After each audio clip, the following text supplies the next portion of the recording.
Senator Dante Marcoleta. Sir, magandang tanghali. Kumusta po kayong lahat, mga kababayan? Ito po, nag-uusap-usap po kami para sa araw ng bukas. Ang gusto lamang namin ay ang inyong total support. Wag po kayong kukurap.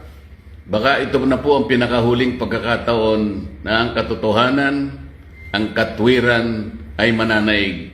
Kagaya po na sinabi ni SP Alan, lahat po ay gagawin nila para patuloy na pagtakpan ang isang issue na kayong lahat ay may kinalaman sapagkat pera po ninyo ang ninakaw nila.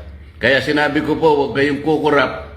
Ang gagawin namin bukas will define the direction of this country kung saan tayo papunta.